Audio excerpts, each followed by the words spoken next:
قل يا عبادي الذين أسرفوا على أنفسهم لا تقنطوا من رحمة الله يا أيها الذين آمنوا اتقوا الله حق تقاته ولا تموتن إلا وأنتم مسلمون يا أيها الناس اتقوا ربكم الذي خلقكم من نفس واحدة وخلق منها زوجها وبث منهما رجالا كثيرا ونساء واتقوا الله الذي تساءلون به والأرحام إن الله كان عليكم رقيبا يا أيها الذين آمنوا اتقوا الله وقولوا قولا سديدا يصلح لكم أعمالكم ويغفر لكم ذنوبكم ومن يطع الله ورسوله فقد فاز فوزا عظيما أما بعد فإن أصدق الحديث كتاب الله وخير الهدي هدي محمد صلى الله عليه وسلم وشر الأمور محدثاتها فإن كل محدثة بدعة وكل بدعة ضلالة. إخوة الإسلام, saudara kaum muslimin, para tetamu Allah rahimani wa rahimakumullah. Alhamdulillah, Allah Subhanahu wa taala kembali memberikan kemuliaan kepada kita bersama dengan duduknya kita berada di dalam masjid Rasulullah sallallahu alaihi wasallam, sebuah masjid yang pondasinya iman dan takwa kepada Allah Subhanahu wa taala. Dan Allah pun menyebutkan di dalam kitab sucinya, la masjidun ussisa 'ala taqwa, yaitu masjid yang pondasinya adalah iman dan takwa kepada Allah Subhanahu wa taala. Karena setiap muslim ketika mereka berada di dalam Masjid Nabawi, maka seolah-olah bertambah keimanannya kepada Allah Subhanahu wa taala dan juga ketakwaannya. Dan memang di antara salah satu nama kota Madinah adalah Darul Iman, artinya iman itu akan berada di kota Madinah dan iman itu pula akan berkumpul di kota Madinah, karena memang kota Madinah adalah markasnya orang-orang yang beriman kepada Allah. Dan di antara makna iman tersebut, bahwa tidak ada orang yang datang ke kota Madinah, mereka datang ke Masjid Nabawi kecuali karena iman yang mendorongnya. Sehingga Nabi SAW mengatakan, innal iman la yabdizu ilal Madinah kama tabdizul hayyatu ila juhriha. Sesungguhnya iman itu akan kembali ke kota Madinah sebagaimana ular akan kembali ke sarangnya. Di antara salah satu makna yang ada di dalam hadis ini, seolah-olah Nabi memberikan kabar gembira kepada mereka yang ada di kota Madinah, karena tidak ada mereka yang datang ke kota Madinah, datang ke Masjid Nabawi, kecuali karena dorongan iman kepada Allah Subhanahu wa taala dan cinta kepada Rasulullah sallallahu alaihi wasallam. Sehingga apabila semua orang datang ke kota Madinah karena iman, yang dari timur datang ke kota Madinah karena dorongan iman, yang dari barat datang ke kota Madinah juga yang demikian, sehingga semuanya datang ke kota Madinah karena iman, seolah-olah mereka pun akan berkumpul di kota Madinah. Dan di kota Madinah semuanya adalah orang-orang yang beriman kepada Allah Subhanahu wa taala. Dan itu merupakan di antara kabar gembira yang disebutkan oleh baginda Nabi yang mulia Muhammad bin Abdullah sallallahu alaihi wasallam, terkhusus bagi kita yang ada di kota Madinah. Tinggal bagaimana kita menjaga keimanan yang ada untuk selalu beriman dan bertakwa kepada Allah Subhanahu wa taala. Kemudian salawat beriringkan salam semoga senantiasa tercurahkan buat junjungan alam Nabi kita yang mulia, uswah dan qudwah kita bersama, Muhammad bin Abdullah sallallahu alaihi wasallam, yang mana di antara kewajiban yang tidak boleh kita lewatkan adalah mengucapkan salam dan salawat kepada Rasulullah sallallahu alaihi wasallam. Dan bahkan juga di antara yang dituju oleh kaum muslimin ketika mereka berada di kota Madinah, salah satunya adalah perkuburan Rasulullah sallallahu alaihi wasallam. Sehingga siapapun yang ada di kota Madinah, maka seolah-olah mereka menjadi tetangganya Rasulullah sallallahu alaihi wasallam. Dan itu merupakan di antara nikmat dari Allah Subhanahu wa taala kepada kita yang ada di kota Madinah. Allahumma salli ala Muhammad wa ala ali Muhammad kama sallaita ala Ibrahim wa ala ali Ibrahim innaka Hamidum Majid. Allahumma barik ala Muhammad wa ala ali Muhammad kama barakta ala Ibrahim wa ala ali Ibrahim innaka Hamidum Majid. Ikhwatul Islam, saudara kaum muslimin, para tetamu Allah rahimani wa rahimakumullah. Kita akan kembali mengulang dan melanjutkan pembahasan kita yang sebelumnya, masih berkaitan dengan Al-Qadar, atau yang kita kenal dengan malam Lailatul Qadar, yang mana itu merupakan di antara salah satu alasan Nabi sallallahu alaihi wasallam mengapa Nabi sallallahu alaihi wasallam menghidupkan malam-malamnya dengan beribadah kepada Allah Subhanahu wa taala.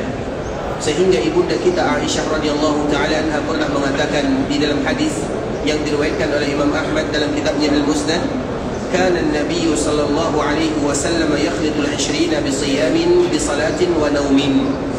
Nabi sallallahu alaihi wasallam apabila 10 malam pertama dan 10 malam pertengahan, maka Nabi sallallahu alaihi wasallam masih menggabungkan antara salat dengan puasa.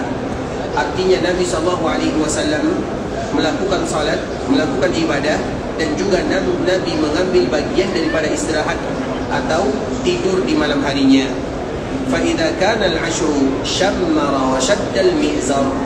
Namun kalau seandainya apabila memasuki 10 terakhir Ramadan, maka Nabi sallallahu alaihi wasallam akan syammar.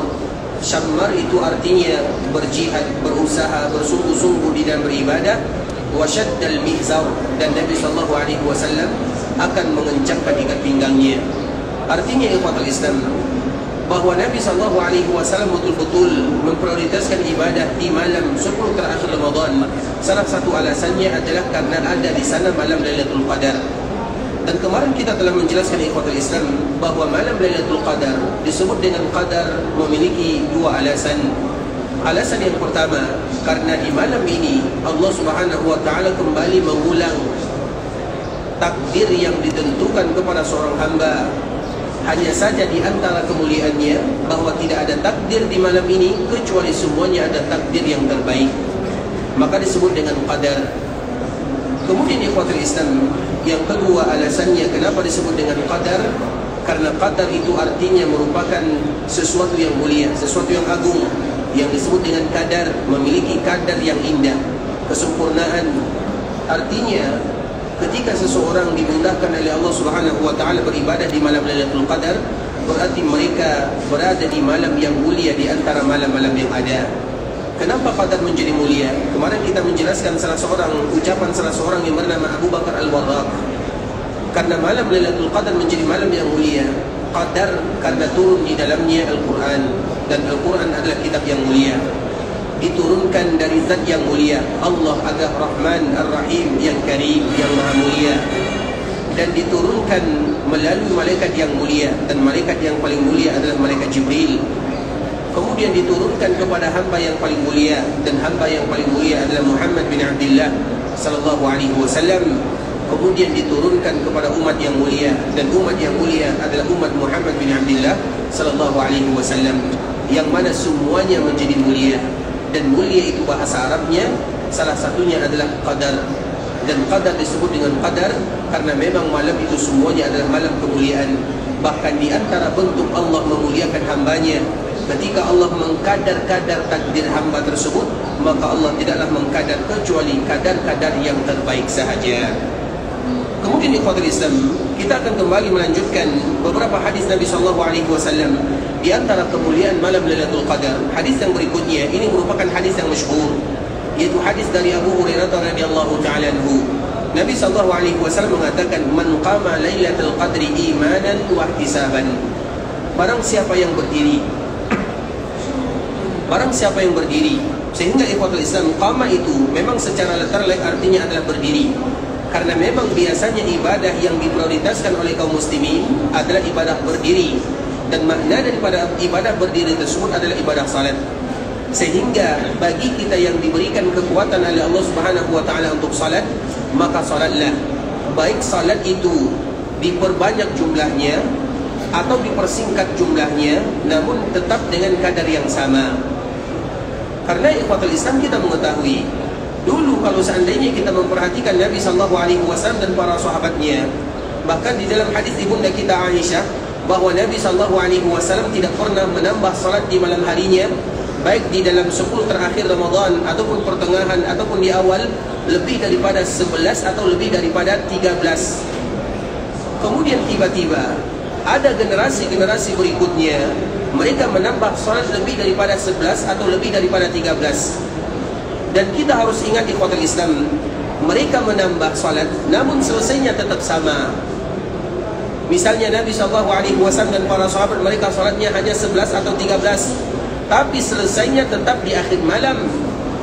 Begitu juga bagi mereka yang menambah, selesainya tetap di akhir malam. Sehingga di antara kita, cara kita menghidupkan malam Lailatul Qadar, berdirilah, carilah masjid yang mana mereka betul-betul melaksanakan ibadah salat, dan yang terpanjang salatnya, baik rakaatnya sedikit ataupun rakaatnya banyak, itu sama saja.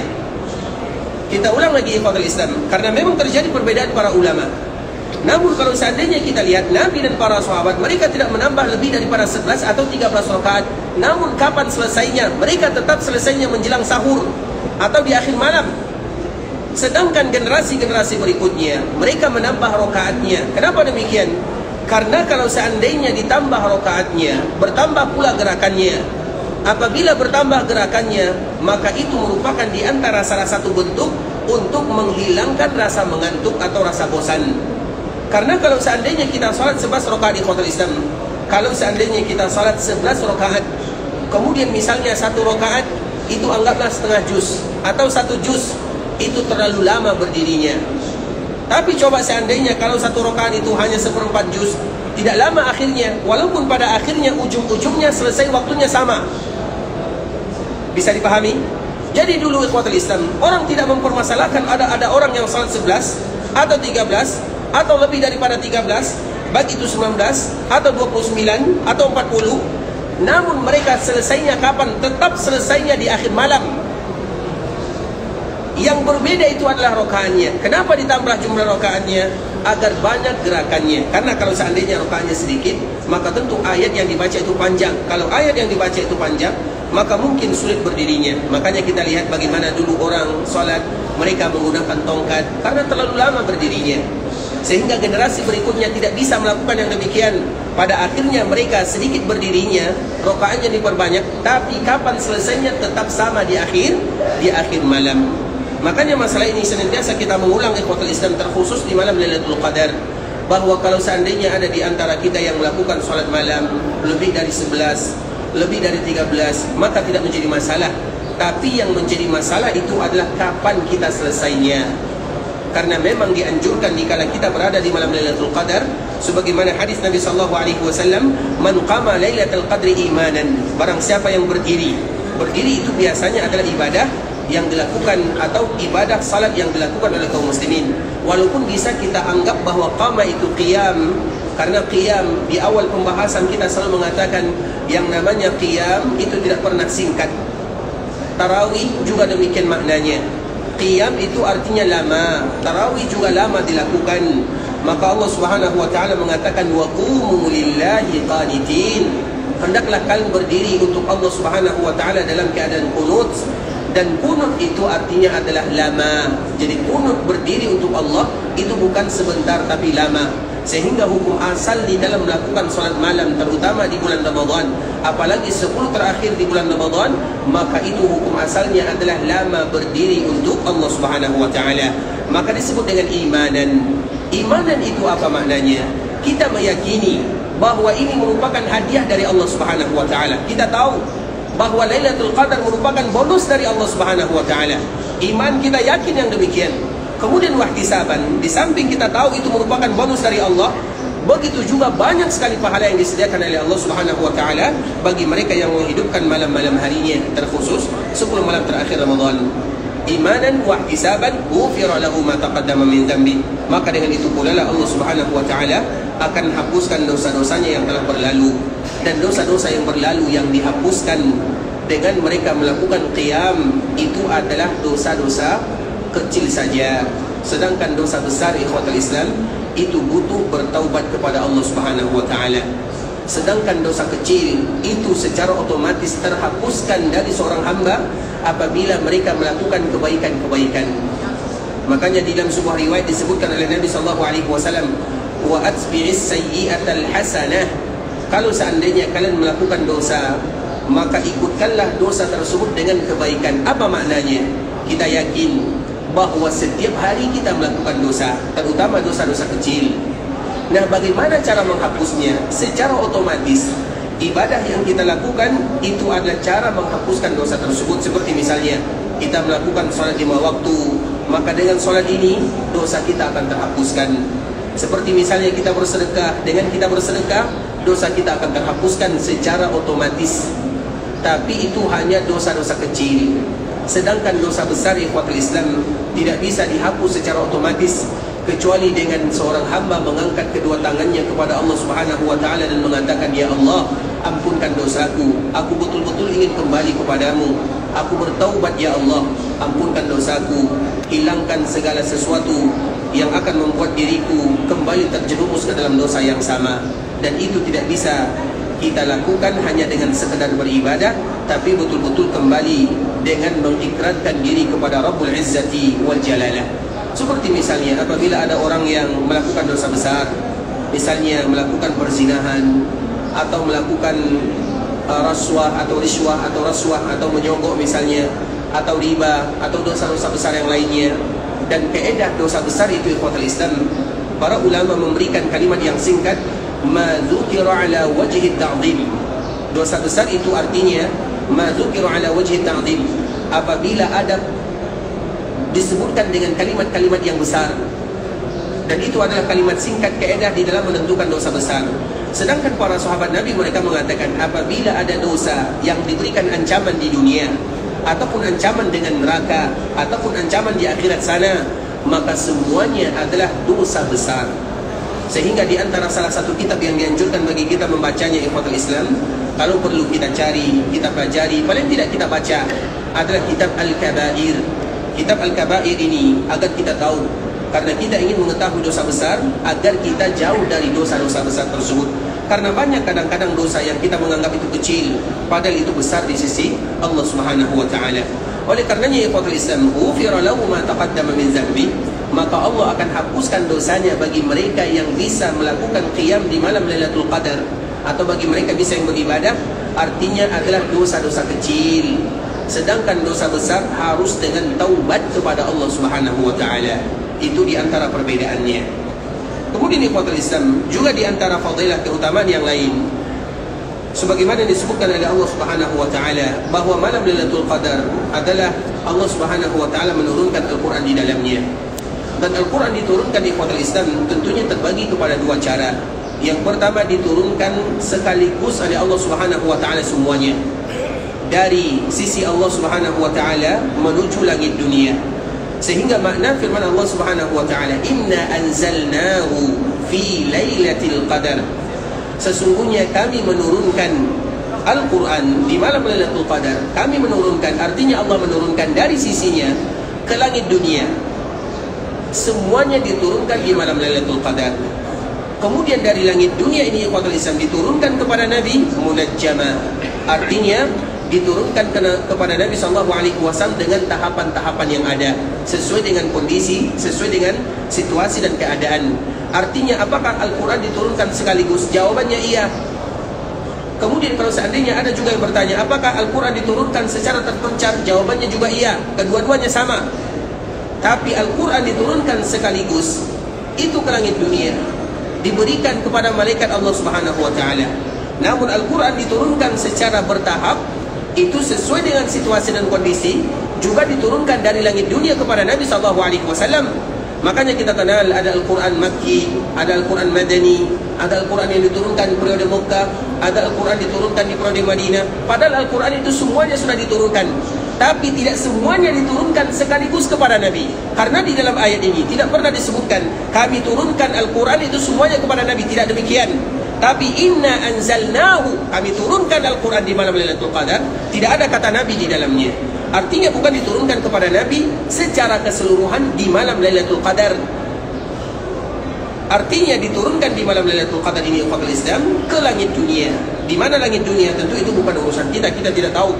Kemudian setelahnya baru diturunkan kepada Nabi SAW dengan beberapa tahapan. Itu maknanya. Dan itulah yang menyebabkan bagaimana kemuliaan malam Lailatul Qadar. Kemudian ikhwatul Islam, malam Lailatul Qadar ini tidak hanya dimiliki oleh umat Nabi sahaja. Itu merupakan poin penting yang harus kita ketahui. Malam Lailatul Qadar ini juga dimiliki oleh umat-umat sebelumnya. Artinya, apakah umat sebelumnya mereka mendapatkan malam Lailatul Qadar? Jawabannya iya. Apakah umat Nabi mereka juga memiliki malam Lailatul Qadar? Jawabannya juga iya. Karena memang banyak ibadah antara kita dengan umat-umat sebelumnya, tentunya agama samawi, itu yang sama ibadahnya. Kenapa sama? Iya, karena Rabb kita sama. Dan yang menganjurkan kepada kita beribadah Allah Subhanahu wa taala, yang Allah anjurkan kepada nabi-nabi sebelumnya juga sama. Hanya saja perbedaannya sedikit saja. Sehingga malam Lailatul Qadar ini ikhwatul Islam juga terdapat pada umat-umat sebelumnya. Orang Yahudi, mereka punya Lailatul Qadar. Orang Nasara juga mereka punya Lailatul Qadar. Kaum muslimin juga ada Lailatul Qadar. Tapi tentu pahalanya tidak sama. Pahala Lailatul Qadar bagi mereka tidak kita ketahui karena Allah tidak memberitahukan kepada kita. Sedangkan Lailatul Qadar yang disebutkan oleh Allah Subhanahu wa taala kepada umat ini, maka disebutkan bagaimana pahalanya. Artinya bahwa malam Lailatul Qadar itu juga dimiliki oleh umat-umat sebelumnya, tapi nilai pahalanya tidak sama. Allah melebihkan malam Lailatul Qadar untuk umat Nabi Muhammad SAW. Artinya berarti Lailatul Qadar itu sudah ada semenjak zaman dahulu kala, bahkan sebelum Nabi diutus oleh Allah Subhanahu wa taala. Tapi pahalanya berbeza di dalamnya. Kenapa demikian ikhwatul Islam? Karena di dalam sebuah riwayat yang dikeluarkan oleh Imam Ahmad dan juga oleh Imam An-Nasai dari sahabat Abu Dzar Al-Ghifari radhiyallahu ta'ala anhu, qala ya Rasulullah akhbirni an Lailatul Qadar ahiya fi Ramadan am fi ghairi. Sahabat ini bertanya kepada Nabi sallallahu alaihi wasallam, ya Rasulullah, apakah Lailatul Qadar itu hanya terdapat di bulan Ramadan atau juga bisa terdapat di bulan-bulan yang lainnya? Maka Nabi sallallahu alaihi wasallam mengatakan, bal hiya fi Ramadan. Lailatul Qadar khusus terjadi di bulan Ramadan. Qal takunu ma'al anbiya ma kanu fa idza qubidu rufi'at am hiya ila yaumil qiyamah. Qal bal hiya ila yaumil qiyamah. Maka sahabat ini bertanya, ya Rasulullah, apakah malam Lailatul Qadar ini ada bersama para nabi? Kemudian apabila para nabi tersebut mereka meninggal, maka hilang pula malam Lailatul Qadar. Artinya seolah-olah sahabat ini mengetahui bahwa untuk para nabi sebelumnya juga ada malam Lailatul Qadar. Kemudian dia bertanya, apakah dikala nabi tersebut mereka meninggal, maka diangkat oleh Allah malam Lailatul Qadar? Apa jawaban Nabi? Qal bal hiya ila yaumil qiyamah. Tetapi malam Lailatul Qadar itu sampai hari kiamat. Artinya ikhwatul Islam, mulai dari nabi-nabi sebelumnya, yang kita tahu jumlah para nabi itu lebih daripada 124.000 orang, mereka memiliki malam Lailatul Qadar. Dan kalau seandainya mereka meninggal, malam Lailatul Qadarnya tetap ada. Sebagaimana juga di zaman Nabi SAW. Artinya malam Lailatul Qadar bukan hanya ada di zaman Nabi, tapi dikala Nabi meninggal, maka malam Lailatul Qadar juga tetap ada. Artinya ikhwatul Islam, sekarang sampai hari kiamat maka tetap akan ada yang namanya malam Lailatul Qadar. Bukan hanya ada di zaman Nabi saja, tapi juga ada di zaman setelah Nabi SAW. Itu merupakan di antara kemuliaan. Kemudian ikhwatul Islam, dulu malam Lailatul Qadar itu hampir saja diperlihatkan oleh Allah kepada nabinya. Allah ingin mengatakan malam Lailatul Qadar itu terjadi di hari ini. Allah ingin menyampaikan yang demikian kepada Nabi SAW. Kemudian ketika ingin disampaikan ikhwatul Islam, maka terdengarlah ada perselisihan dua orang sahabat Nabi SAW. Kita tahu perselisihan itu ikhwatul Islam, terutama di dalam masalah agama, itu adalah sesuatu yang tidak dianjurkan. Perselisihan yang akan membawa jidal, perselisihan yang akan membawa berujung kepada sakit hati dan yang semisalnya, itu tidak dibolehkan di dalam agama. Dan salah satunya itulah alasan kenapa ta'yin malam Lailatul Qadar diangkat oleh Allah Azza wa Jalla. Sebenarnya malam Lailatul Qadar itu ingin disebutkan kapan terjadinya, tapi karena terjadi perselisihan ini, pada akhirnya malam Lailatul Qadar tidak jadi disebutkan oleh Allah Subhanahu wa taala kepada Nabi sallallahu alaihi wasallam. Namun walaupun tidak disebutkan oleh Allah kepada Nabi secara pasti, tapi ada bahasa-bahasa isyarat dari Nabi SAW kapan terjadi malam Lailatul Qadar. Yang pertama, malam Lailatul Qadar itu pasti terjadi pada 10 malam terakhir. Artinya malam pertama, 10 malam pertama dan yang pertengahan tidak akan terjadi Lailatul Qadar di dalamnya. Yang kedua ikhwatul Islam, malam Lailatul Qadar dari tahun ke tahun itu akan berubah. Artinya misalnya, apakah malam Lailatul Qadar itu hanya akan terjadi pada malam 27? Tidak. Bisa jadi malam 21, bisa jadi 23, bisa jadi 27, bisa jadi 29. Artinya berubah, berpindah dari satu tahun ke tahun berikutnya, tidak menetap. Kemudian ikhwatul Islam, hadis Nabi SAW, apa kata Nabi? Taharrau Lailatul Qadri fil ashril awakhir min Ramadan. Hadis yang diriwayatkan oleh Imam Bukhari dan Imam Muslim. Hendaklah kalian mencari malam Lailatul Qadar di 10 malam terakhir. Kemudian wahiyya fil autari aqrab minal asfa'. Namun dia di malam ganjil lebih dekat daripada di malam genap. Namun masalah malam ini ikhwatul Islam, kita kembali menyebutkan dan kita ulang lagi bahawa 10 malam terakhir semuanya ada kemungkinan untuk menjadi malam ganjil. Kita ulang lagi ikhwatul Islam, kemungkinan menjadi malam ganjil itu ada kalau seandainya kita hitung dari belakang. Makanya sesekali kita menghitung Ramadan itu dari belakang, jangan dari depan. Kalau dari depan jelas hitungannya, tapi kalau dari belakang maka akan kita temukan bahawa kemungkinan semuanya bisa jadi menjadi malam ganjil. Dan kita tidak tahu kapan kita mulai menghitungnya, karena Ramadan bisa jadi 29, bisa jadi 30, dan Ramadan tidak akan lebih dari 30, sebagaimana tidak akan kurang dari 29. Nah, kalau kita hitung dari belakang, maka kemungkinan 10 malam terakhir semuanya bisa menjadi malam Lailatul Qadar. Kemudian Nabi SAW mengatakan, taharrau Lailatul Qadri fil witri min al-ashr al-awakhir min Ramadan. Hadis yang diriwayatkan oleh Imam Bukhari. Hendaklah kalian mencari malam Lailatul Qadar itu di malam-malam ganjil. Ganjil atau genap? Ganjil ya, witir. Ganjil artinya cari di malam-malam ganjil, kata Nabi SAW. Kemudian wahiyya fi sab' al-awakhir aqrab. Namun 7 terakhir, tadi 10 terakhir. Kemudian disempit lagi 7 terakhir. Berarti kalau 7 terakhir tidak masuk 20, 21, 22. Berarti mulai dari 23. Dan malam ini malam 23. Ini contohnya. Berarti 7 terakhir. Berarti malam 23 startnya. Makanya malam ini ikhwatul Islam, ini malam 23, jangan ada yang tidur. Artinya kita bergadang untuk beribadah kepada Allah Subhanahu wa taala. Kemudian ikhwatul Islam, hadis Abdullah bin Umar radhiyallahu taala anhuma, anna rijalan min ashabin Nabi uru Lailatul Qadar. Dari Umar bin Khattab, ada sebahagian sahabat Nabi yang diperlihatkan kepada mereka malam Lailatul Qadar dalam mimpi. Dan kita selalu mengatakan ikhwatul Islam, mimpi, walaupun itu mimpi sahabat Nabi, maka itu tidak pernah menjadi hujjah di dalam agama sampai ditawarkan dan diperlihatkan di dalam agama. Kita ulang lagi ikhwatul Islam, para sahabat ini bermimpi dan kita tahu bagaimana kedudukan sahabat Nabi, tapi mimpi mereka tidak pernah menjadi hujjah dalam kehidupan. Karena di dalam hidup kita sudah cukup ayat-ayat Allah dan juga hadis Nabi SAW. Nah, sahabat ini mereka bermimpi. Kemudian ketika mereka bermimpi, disebutkan kepada Nabi. Ketika disebutkan kepada Nabi, maka Nabi SAW mengatakan, ura ru'yakum qad tawaqa'at. Sesungguhnya mimpi sebahagian sahabat kalian itu sama. Nah, disitulah baru menjadi hujjah. Hukum asal mimpi para sahabat Nabi ini hanya sekedar mimpi. Dan mimpi itu ikhwatul Islam terbagi kepada 3. Ada mimpi yang itu hanya sekedar bunga tidur saja. Misalnya kadang-kadang kita bekerja, ada masalah dalam satu hari tersebut, maka masalah ini seolah-olah kita bawa tidur, maka disebut dengan mimpi atau bunga tidur. Yang kedua, gangguan syaitan, dan itu yang lebih banyak. Dan yang ketiga baru yang namanya mubasyirat. Mubasyirat itu artinya kabar gembira. Kabar gembira bagi seorang hamba yang dipercepat oleh Allah Subhanahu wa taala. Tapi semuanya tidak ada yang menjadi bagian daripada agama kecuali diukur untuk agama itu sendiri. Artinya kalau kita sudah memperlihatkan mimpi di dalam Al-Quran, atau kita cocokkan dengan ayat-ayat Allah Subhanahu wa taala, atau kita bandingkan dengan ayat-ayat Allah ataupun hadis-hadis Nabi, maka baru itu menjadi standar di dalam masalah hukum. Kemudian Nabi SAW, dikala sahabat ini bermimpi, maka Nabi mengatakan, ara ru'yakum qad tawaqa'at. Aku melihat mimpi kalian ini. Artinya baru menjadi hujjah. Qad tawaqa'at, artinya sama dengan syariat agama.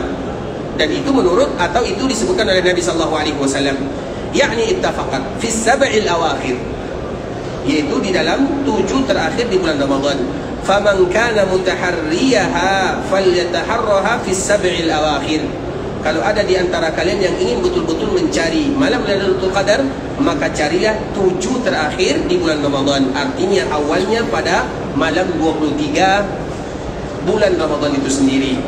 Kemudian ikhwatul Islam, di dalam riwayat Muslim, ada Nabi SAW qala, iltamisuha fil 'ashr al-awakhir. Carilah bulan atau malam Lailatul Qadar di 10 terakhir Ramadan, yakni Lailatul Qadar. Fa in dha'afa ahadukum, tapi kalau seandainya kalian lemah, tidak sanggup, fala yughlabanna 'ala sab'il bawaqi. Kalau seandainya kita tidak sanggup 10 malamnya, maka janganlah ada di antara kita yang lemah di 7 malam terakhirnya. Nabi SAW mengatakan, fa in dha'afa ahadukum aw ajaz. Kalau ada di antara kalian yang tidak sanggup menghidupkan 10 malam terakhir Ramadan, fala yughlabanna, maka janganlah mereka terkalahkan ala sab'il bawaqi, artinya 7 malam yang tersisa jangan mereka bisa dikalahkan oleh rayuan dan gangguan syaitan atau nafsu mereka untuk tidak beribadah kepada Allah Subhanahu wa taala. Maknanya lawan. Artinya apabila tinggal 7 malam terakhir Ramadan, maka lawanlah di sana. Kita ingin tidur, maka lawan, ambil air disiramkan di atas kepala, kemudian pergi ke Masjid Nabawi solat bersama kaum muslimin atau lakukan ibadah-ibadah yang lainnya. Fala yughlabanna 'ala sab'il bawaqi. Kemudian ikhwatul Islam, hadis yang berikutnya, wa aqrabu awtaris sab' al-awakhir lailatu 27. Dan yang 7 tadi, yang paling dekat dengan malam Lailatul Qadar adalah malam ke-27, sebagaimana hadis Ubay bin Ka'ab radhiyallahu ta'ala anhu, wallahi la a'lamu ayu lailatin hiya al-lailatul lati amarna Rasulullah sallallahu alaihi wasallam biqiyamiha hiya lailatul 27. Ubay bin Ka'ab radhiyallahu ta'ala anhu mengatakan, demi Allah, la a'lamu ayu lailah, aku tahu, aku yang paling tahu malam kapan yang diperintahkan oleh Nabi sallallahu alaihi wasallam kami untuk mengqiyamkannya, menghidupkannya. Hiya lailatul 27, itu malam 27 Ramadan. Hadis yang dikeluarkan oleh Imam Muslim dari sahabat Ubay bin Ka'ab radhiyallahu ta'ala anhu. Kemudian ikhwatul Islam, ini merupakan di antara beberapa hadis Nabi sallallahu alaihi wasallam. Dan kita tadi telah menyebutkan bahwa malam Lailatul Qadar itu berpindah, bisa jadi 27, bisa jadi tidak. Dan hadis yang dibawakan oleh Ubay bin Ka'ab ini ikhwatul Islam, Nabi sallallahu alaihi wasallam mengatakan malam 27 bisa jadi, kemungkinan itu sering terjadi di sana. Tapi kita tidak juga bisa memastikan mesti terjadi pada malam 27. Makanya di dalam hadis yang lain Nabi sallallahu alaihi wasallam mengatakan, iltamisuha fi tasi'atin tabqa. Kalau kalian ingin mencari malam Lailatul Qadar, carilah ketika Ramadan itu tersisa 9 hari lagi. Berarti malam 21. Kemudian wa fi sabi'atin tabqa. Kemudian carilah ketika malam Lailatul Qadar itu tersisa 7 hari lagi. Berarti malam 23. Wa fi khamisatin tabqa. Dan ketika tersisa 5 hari lagi, berarti malam 25. Artinya 21, 23, 25, 27 dan 29 ada kemungkinan terjadi malam Lailatul Qadar di sana. Bahkan 22, 24, 26, 28, 30 juga ada kemungkinan terjadi Ramadan atau Lailatul Qadar di sana. Artinya ikhwatul Islam, tentunya apabila dirahasiakan oleh Nabi, seperti misalnya Nabi SAW mengatakan di hari Jumat ada salah satu waktu yang tidak seorang hamba berdoa kepada Allah kecuali pasti Allah kabulkan doanya. Para ulama mereka mencari waktu ini kira-kira kapan. Kebanyakan mereka mengatakan di sore hari. Kebanyakan mereka mengatakan di sore hari. Tapi apakah mesti di sore hari atau di petang ini waktunya dikabulkan oleh Allah Subhanahu wa taala? Tidak. Bisa jadi di sore hari atau di petang hari, bisa jadi di pagi hari, bisa jadi di siang hari. Artinya apa? Sehingga kaum muslimin mereka menjadikan Jumat itu dari pagi sampai sore atau sampai petang, mereka selalu berdoa kepada Allah Subhanahu wa taala. Begitu juga di dalam malam Lailatul Qadar. Iya, Allah Subhanahu wa taala atau Nabi mengatakan terjadi di malam ini, terjadi di malam ini.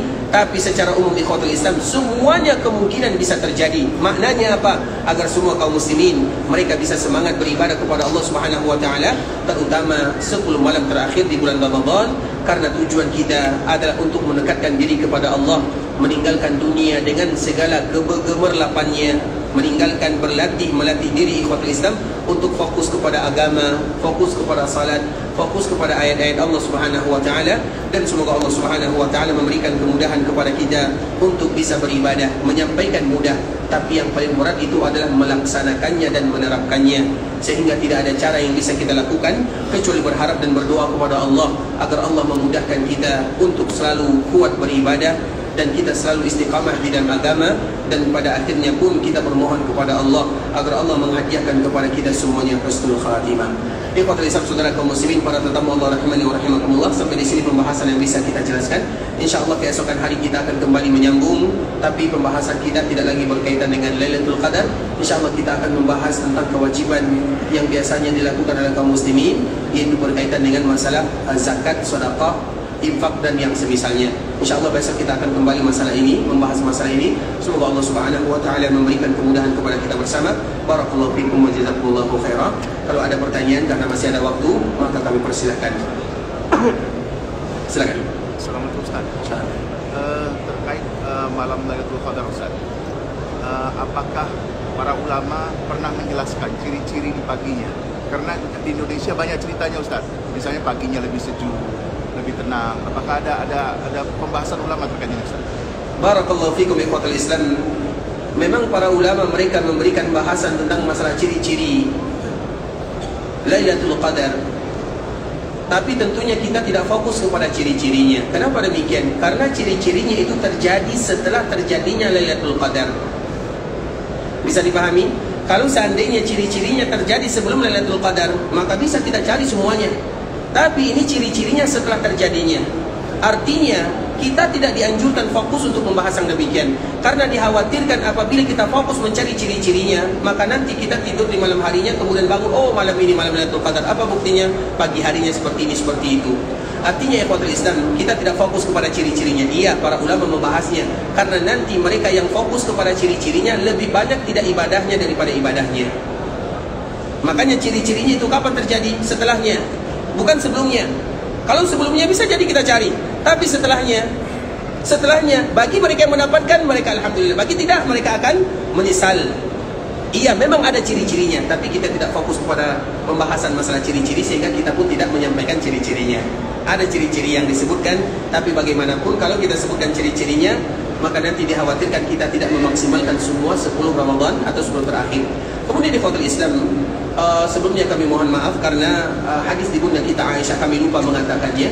Itu hadis yang berkaitan dengan doa yang diajarkan oleh Nabi SAW.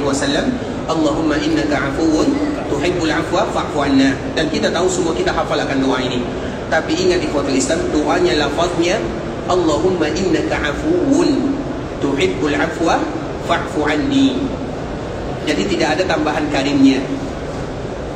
Allahumma innaka afuwun karim. Dan doa itu ikhwatul Islam, tentunya kita ingin berusaha mengucapkan doa sebagaimana yang keluar dari lisan Nabi. Bukan berarti salah. Ustaz, apakah orang yang mengatakan Allahumma innaka afuwun karim mereka salah? Tidak. Tapi kita hanya ingin menyampaikan karena tidak mungkin apabila kita menambah, dikhawatirkan kita ikhwatul Islam istidrak. Istidrak itu istidrak, bukan istidraj ya. Istidrak terhadap ucapan Nabi SAW. Karena Nabi mengatakan teksnya seperti ini. Allahumma innaka afuwun tuhibbul afwa fa'fu anni. Itu yang diucapkan oleh Nabi.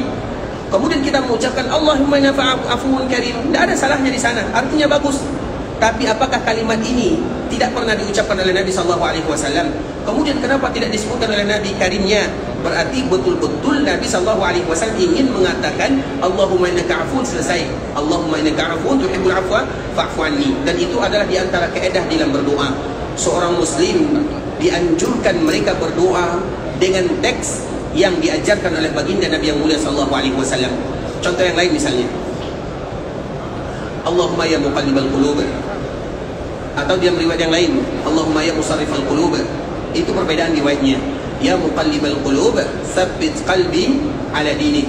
Kemudian ditambah, Allahumma ya muqallibal qulubi wal absar, tsabbit qalbi ala dinik. Boleh atau tidak? Ditambah dengan kalimat absar. Kita tidak mengatakan salah, tapi itu tidak diajarkan atau tidak disebutkan absar oleh Nabi SAW. Nabi hanya mengatakan ya muqallibal qulub, selesai. Sabbit qalbi ala dinik. Makanya ikhwatul Islam di dalam berdoa, kaedah di dalam berdoa, maka dianjurkan bagi kita berdoa dengan lafaz teks yang disebutkan oleh baginda Nabi yang mulia. Dan tidak mungkin ada doa yang paling bagus kecuali doa yang keluar dari lisan Nabi SAW. Itu kaedahnya.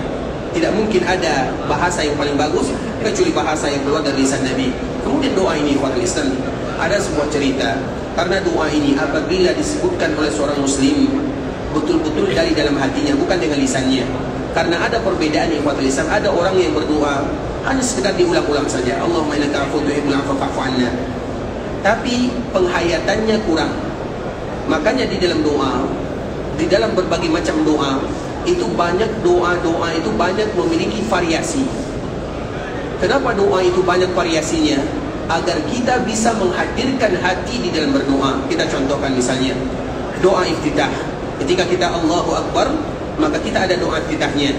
Doa iftitah itu ikhwatul Islam banyak sekali. Bahkan riwayatnya sampai 11 atau 12 riwayat. Yang kita tahu Allahumma ba'id baini wa baina khatayai, atau wajjahtu wajhiya lilladzi, dan yang semisalnya. Kenapa banyak riwayatnya? Tujuannya adalah dianjurkan bagi kita setiap kali kita berdoa menggonta-ganti doanya. Di dalam solat ini kita baca Allahumma ba'id. Di dalam solat yang berikutnya kita baca wajjahtu. Di dalam rakaat solat berikutnya kita baca doa yang lain. Karena apabila kita mengganti-ganti doa, maka bisa kita hadirkan makna di dalamnya.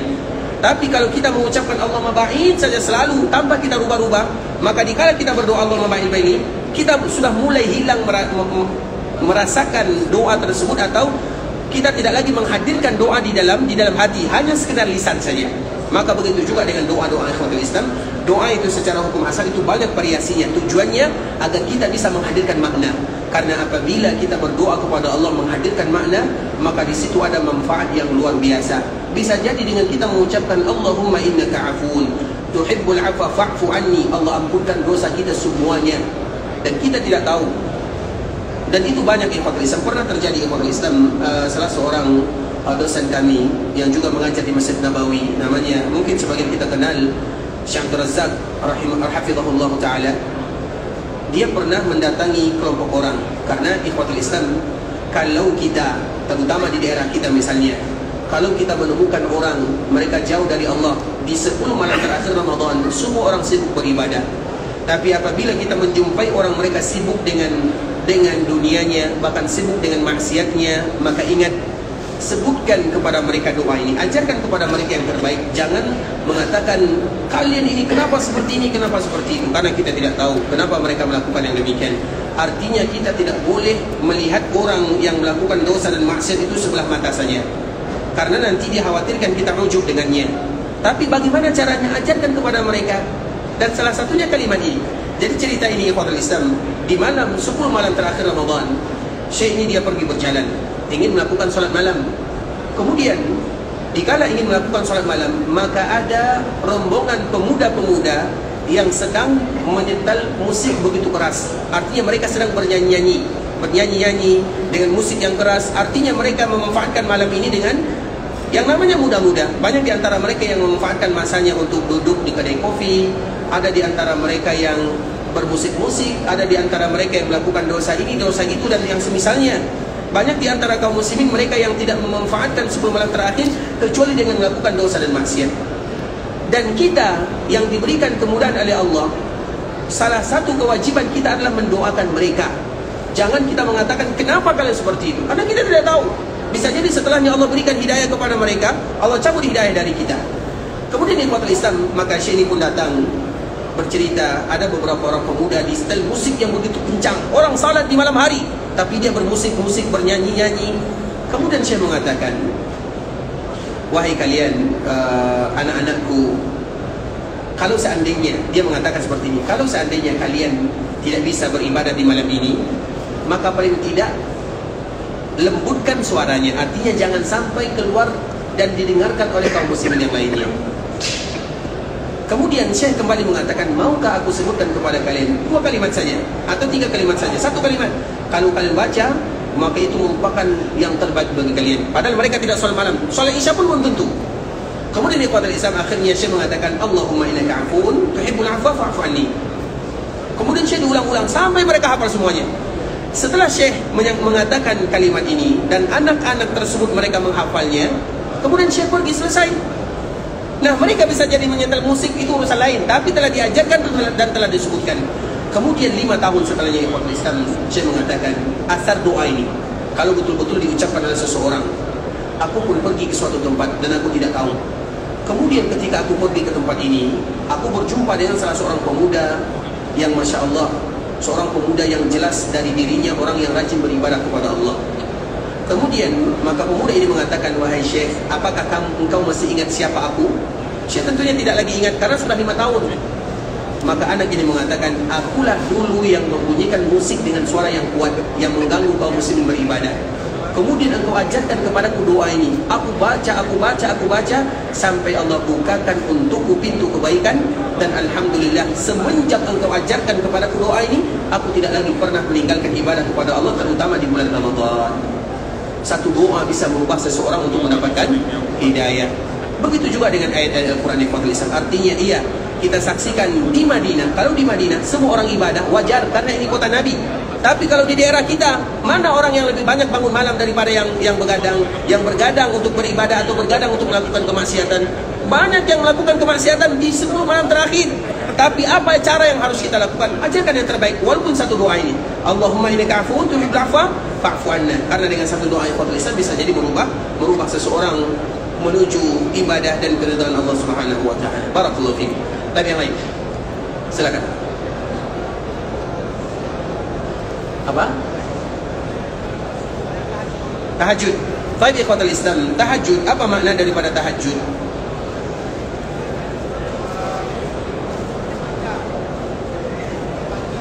Hah? Rukunya panjang. Dan tahajud kita nak baca apa? Baik. Ikhwatul Islam, biasanya di dalam tahajud itu apa artinya? Sebagian para ulama mengatakan tahajud dengan qiyamul lail itu sama. Ada lagi yang membezakan, kalau tahajud tidaklah disebut dengan tahajud kecuali setelah kita tidur, maka disebut dengan tahajud. Walaupun itu terjadi perbedaan antara para ulama, tapi yang terpenting bukan perbedaannya, tapi bagaimana kita melakukannya. Kemudian di antara salah satu adab dikala kita salat di malam hari, sepertiga malam terakhir adalah memperlama ruku' dan sujud. Itu memang dianjurkan kita memperlama ruku' dan sujudnya. Nah, dikala kita ruku', kalau kita lama, apa doa yang harus kita baca? Baik, Nabi SAW mengatakan fa'azzimu fihi rabb. Dikala kita ruku', maka agungkanlah Allah Subhanahu wa taala. Artinya kalimat-kalimat yang menunjukkan keagungan Allah Subhanahu wa taala, maka itulah yang harus kita baca. Salah satunya apa? Subhana rabbiyal azim. Maha suci engkau yang maha agung. Itu adalah bentuk kita mengagungkan Allah. Kalau seandainya rukunya lama, maka kita ulang doa ini berapa kali pun boleh, tidak menjadi masalah. Karena di dalamnya ada kalimat pengagungan Allah. Kalau kita hafal kalimat yang lain yang di dalamnya ada kalimat pengagungan untuk Allah, maka bacalah berulang kali. Karena memang kaedah di dalam ruku' fa'azzimu, maka agungkanlah Allah Subhanahu wa taala. Kalau di dalam ruku', kalau di dalam sujud mudah. Karena di dalam sujud, ketika sujudnya lama, disitulah momen kita berdoa. Faqaminun an yustajabu lakum, ayyustajaba lakum. Maka kemungkinan doa dikabulkan lebih mudah dikala kita sujud. Karena momen seorang hamba paling dekat kepada Allah adalah dikala mereka sujud. Maka dikala kita sujud dan imamnya lama, disitulah kita berdoa. Tapi masalahnya Ustaz, kita tidak tahu doa apa yang kita baca. Karena kita doa baca 10 tapi sujudnya belum selesai. Nah, di saat itulah ikhwatul Islam, kalau kita berdoa, terutama dikala kita sujud, doa yang paling bagus itu adalah doa dari ayat-ayat Allah ataupun dari hadis Nabi. Itu yang terbagus. Tapi masalahnya kita tidak hafal. Kalau kita tidak hafal, maka boleh bagi kita berdoa dengan bahasa yang kita pahami. Artinya dikala kita sujud dan sujudnya lama, maka boleh atau dianjurkan bagi kita berdoa. Doanya doa apa? Doa bebas. Walaupun yang terbaik itu adalah doa dari Al-Quran ataupun dari hadis Nabi. Tapi kalau kita tidak hafal, maka kita baca doa dengan lisan kita sendiri. InsyaAllah bisa dipahami baik. Yang lain? Silakan.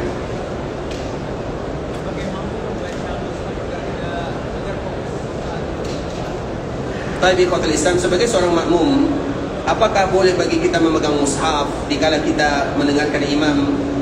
Sebenarnya ikhwatul Islam, kita di dalam masalah solat witir atau solat tahajud, solat malam, masalah solat sunnah, ini kan bagaimanapun hukumnya sunnah. Masalah solat sunnah ini ikhwatul Islam itu lebih mudah, banyak kelonggarannya dibandingkan dengan solat-solat wajib. Itu kaidah umum. Sehingga bagi kita yang memegang mushaf sebenarnya tidak menjadi masalah. Atau memegang handphone pun juga tidak menjadi masalah. Atau mereka tidak berdiri pun juga tidak menjadi masalah. Karena bagaimanapun adalah solat sunat. Dan solat sunat itu banyak kelonggarannya, banyak kelapangannya dibandingkan dengan solat wajib. Walaupun dianjurkan kita tidak melakukannya. Mengapa demikian? Karena apabila Al-Quran dibacakan, idza quri'a Al-Quran fastami'u, maka dengarkanlah, betul-betul fokus mendengarkan. Itu yang diajarkan oleh Nabi. Tapi kalaupun seandainya kita mendengarkan juga tidak tahu, hilang konsentrasi, kita mengantuk dan yang semisalnya, kemudian dengan kita mengikuti imam membaca lebih fokus bagi kita salat, maka juga tidak menjadi masalah. Bisa dipahami karena setiap orang itu berbeda. Ada orang yang hafal Quran, dikala salat bersama imam lebih fokus dia mendengarkan. Dia sudah hafal. Nah, bagi kita yang tidak hafal, maka lebih fokus bagi dia untuk membaca Al-Quran sambil mengikuti, bukan membaca, mengikuti bacaan imam. Tapi hanya saja ikhwatul Islam, tentunya kita akan melakukan gerakan-gerakan yang banyak sekali di sana, sehingga hukum asalnya bagus bagi kita untuk fokus mendengarkan bacaan imam. Tapi kalau ada yang melakukan, kita tidak mengatakan salah, karena bisa jadi itu lebih fokus bagi dirinya. Apalagi ini merupakan bagian daripada sholat malam atau sholat sunat. Kenapa demikian? Karena Aisyah, dikala dia sholat malam, dia dipimpin oleh salah seorang budak. Imam itu tidak boleh seorang budak, kecuali harus seorang yang merdeka. Tapi ibunda kita Aisyah, dia pernah menjadi sholat malam, tapi yang dipimpin oleh budak. Dan budak ini tidak hafal Quran. Jadi bagaimana caranya? Dan mereka ingin sholat lama-lama. Akhirnya dia membaca Al-Quran atau dari kertas-kertas yang sudah dihafalnya. Disitulah hukum asalnya. Kenapa para ulama membolehkannya? Walaupun hukum asalnya kita lebih bagus untuk mendengarkannya. Baik, yang lain. Silakan. Dosa kecil itu bisa ya? Apa? Dosa kecil. Dosa kecil. Dosa kecil terus? Kalau tadi dosa besar kan setiap perbuatan yang diancam. Kalau dosa kecil? Dosa kecil. Definisinya. Baik, dosa besar. Kalau dosa kecil itu ikhwatul Islam, seperti misalnya kita berdusta, atau misalnya kita menipu, apalagi menipu istri ya. Setiap hari bisa jadi kita menipu istri, atau misalnya kita mengganggu kawan. Itu semuanya disebut dengan dosa-dosa kecil yang tidak ada ancaman di belakangnya. Tapi setiap dosa yang ada ancamannya, madzukir ala wajhi ta'zim, itu semuanya disebut dengan dosa besar. Sedangkan yang selain itu, maka disebut dengan dosa kecil. Maka tadi di awal kita menyebutkan, kalau ada di antara kita yang bisa membeli kitab Al-Kabair, itu adalah sesuatu yang bagus. Sehingga di luarnya maka itu semuanya adalah dosa-dosa kecil. Tapi harus ingat, perkataan Abdullah bin Abbas radhiyallahu ta'ala anhu, tidak ada dosa kecil ma'al istimrar. Apabila dosa kecil selalu dilakukan, maka tidak lagi kecil namanya. Dan tidak ada dosa besar ma'al istighfar. Tidak ada dosa besar walaupun besar selagi dibarengi dengan istighfar. Artinya apa? Dosa kecil kalau selalu dilakukan akan menjadi dosa besar. Dosa besar kalau selalu diucapkan istighfar akan menjadi dosa kecil. Bisa dipahami? Artinya orang yang menganggap remeh dosa kecil kemudian selalu dilakukan, maka menjadi besar. Orang yang melakukan dosa besar selalu beristighfar, maka akan dikecilkan oleh Allah Subhanahu wa taala dengan istighfarnya. Itu kaidah. Tanya yang lain. Ada lagi? Tapi ikhwatul Islam, saudara kaum muslimin, para tamu Allah rahimani wa rahimakumullah, sampai di sini pembahasan yang bisa kita jelaskan yang benar dari Allah Subhanahu wa taala, yang salah dari diri kami pribadi karena kurangnya ilmu kami, karena kebodohan, karena kejahilan, karena ketidaktahuan kami. Dan semoga Allah mudahkan, insyaAllah kita besok akan kembali melanjutkan pembahasan yang berikutnya. Dan kita selalu mengingatkan kepada kita bersama ikhwatul Islam, setiap kali kita berada di dalam Masjid Nabawi, maka jangan lupa hadirkan untuk selalu berniat dengan niat i'tikaf. Dan semoga Allah Subhanahu wa taala menerima amal ibadah kita semuanya. Barakallahu fikum wa jazakumullahu khairan. Kita tutup dengan doa kafaratul majlis. Subhanakallahumma bihamdika asyhadu an la ilaha illa anta astaghfiruka wa atubu ilaik. Wa sallallahu wa sallam ala nabiyyina wa habibina wa khalilina wa sayyidina Muhammadin wa ala alihi wa sahbihi wa sallam tasliman katsira. Assalamu alaikum warahmatullahi wabarakatuh.